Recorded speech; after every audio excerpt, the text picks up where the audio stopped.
Ashwini says में स्वागत है। मित्रों, आज चर्चा कमोवेश हर पार्टी का मैनिफेस्टो आ गया है। बड़े बड़े वादे हैं, कहने को तो ये वादे हैं, पर क्या आपको नहीं लगता ये वोटरों को खरीदने के लिए प्रलोभन की व्यवस्था है? मैं कांग्रेस का मैनिफेस्टो स्टडी कर रहा था, कुछ चीज़ों ने बड़ा इफेक्ट किया। 1 लाख रुपए महिलाओं को हर साल, अच्छी बात है, कहाँ से देंगे? और क्या इस तरीके की बात करके आप महिला वोटर को खरीदने का प्रयास नहीं कर रहे? इसी तरीके से किसानों की कर्ज माफी होगी, पूर्व में भी कांग्रेस करती आई है। पर मित्रों, ये कर्ज माफी जो होगी, इसका अन्यत्र बोझ किस पर आएगा? पैसा कहां से आएगा? पैसा हमारे विकास का होगा। ठीक उसी तरीके से जिस तरह 80 करोड़ को फ्री में भोजन बांटा जा रहा है, तथाकथित फ्री वितरण। क्या चुनाव आयोग को समझ में नहीं आता किस तरीके से प्रलोभन देकर के मतदाता को गुमराह किया जा रहा है?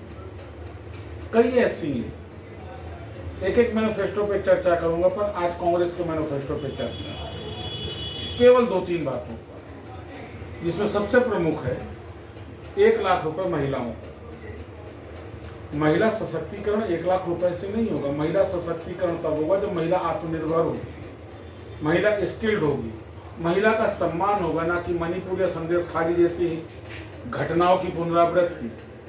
इसको रोकने के लिए मैनिफेस्टो में कोई व्यवस्था नहीं है। सुरक्षा की बात तो हमारी भाजपा सरकार भी खूब कर रही है।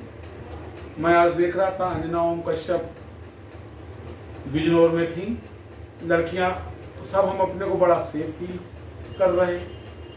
आप सेफ फील कर रहे हैं तो उनकी गलतियां क्या थी जो संदेश खाली में शिकार हुई?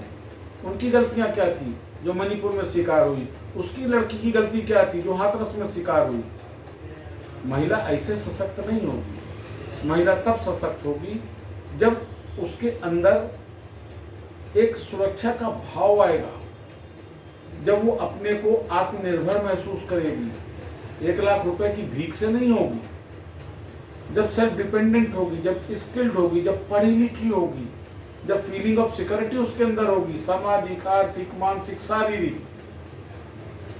चुनाव आयोग को देखना चाहिए मित्रों, जिस लापरवाही और बेतकल्लुफी से चुनाव आयोग केवल चुनाव को निपटाने में लगा है, ये लोकतंत्र के लिए ज्यादा घातक है बनस्पति कांग्रेस और भाजपा या सपा बसपा जैसी पार्टियों के मैनिफेस्टो से। प्रत्यक्ष प्रलोभन है किसानों को कि आपका कर्ज माफ कर देंगे। एक ट्रेंड बन गया है, कर्ज लेते रहो, इलेक्शन के रिजीम में कोई ना कोई पार्टी माफ कर देगी। Is it justify? क्या किसी भी नजरिए से इसको सही ठहराया जा सकता है? आपको ये देंगे, आपको ये देंगे, आपको 1 लाख रुपया देंगे, आपको सम्मान निधि देंगे। ये पैसा किसका है? ये हमारे विकास का पैसा है। ये वो पैसा है जो एक आम आदमी कर के रूप में सरकार को देता है, देश के विकास के लिए, अपने विकास के लिए। और सरकार क्या करती है? वोट बैंक के लिए फ्री वितरण।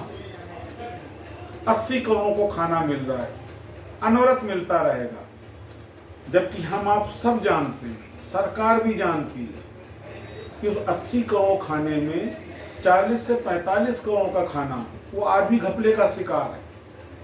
और जो खाने का स्टैंडर्ड है, क्वालिटी है, हर जगह क्वेश्चन है।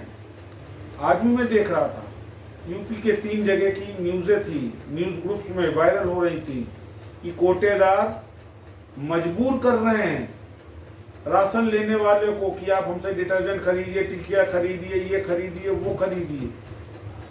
मित्रों, एक मजाक हो रहा है व्यवस्था का, एक मजाक हो रहा है राजनीतिक आधार पर, एक मजाक हो रहा है। वोट खरीदने की प्रक्रिया चल रही है। हमने सबने अपने हॉर्स ट्रेडिंग सुना है, सांसदों विधायकों को खरीदना। क्या चुनाव आयोग का दायित्व तो नहीं कि इस खरीद पर रोक लगाई जाए? लेकिन नहीं, सरकारें गिराने के लिए, सरकारें तोड़ने के लिए, अपनी सरकार बनाने के लिए विधायक खरीदे जाते हैं, हर आदमी जानता है। और उस हॉर्स ट्रेडिंग को लेकर आज तक हिंदुस्तान में कोई भी कठोर कानून नहीं। जब जिसने जहां चाहा, इलेक्शन से ठीक पहले हालात देखते हुए आपकी आत्मा ने आपको जो है इतना आपको ऊपर दबाव बना दिया कि आपने पार्टी छोड़ दी। कल तक जिस पार्टी को आप गाली बकते थे, आज आप उस पार्टी में शामिल हो गए। ये मित्रों गंभीर है हिंदुस्तान के लोकतंत्र के लिए, हिंदुस्तान के लिए। और इसका केवल जिम्मेदार ये राजनीतिक पार्टियां तो हैं ही जो इस तरह प्रलोभन दे करके वोट खरीदना चाहती है, पर इसका मुख्य जिम्मेदार जो है वो हिंदुस्तान का चुनाव आयोग है, जो हर गलत होता हुआ देख रहा है और उसके बाद भी शांत बैठा है।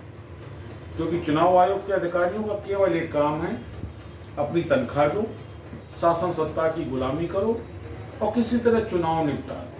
कोई गलत करे या सही करे लीस्ट मैटर। कभी कभार कोई शिकायत आ गई तो शिकायत आती है आचार संहिता तोड़ने की, फिर दारू बट रही है तो चुनाव आयोग एक्टिव है और ओपन जो डिक्लेरेशन किया जा रहा है, क्या वो गंभीरता से चुनाव आयोग को नहीं लेना चाहिए? मेरे ख्याल से इस लोकतंत्र इस आजादी के लिए हमारे शहीदों ने शहादत नहीं दी थी। देश हमारा है मित्रों, इलेक्शन हमारा है, वोट हमारा संवैधानिक अधिकार ही नहीं, संवैधानिक कर्तव्य भी है। और इस संवैधानिक कर्तव्य को अगर प्रलोभन के आधार पर देखा जाएगा तो ज्यादा गंभीर होगा। पुनः आपसे मुलाकात करूंगा अगले मैनिफेस्टो के साथ। नमस्कार।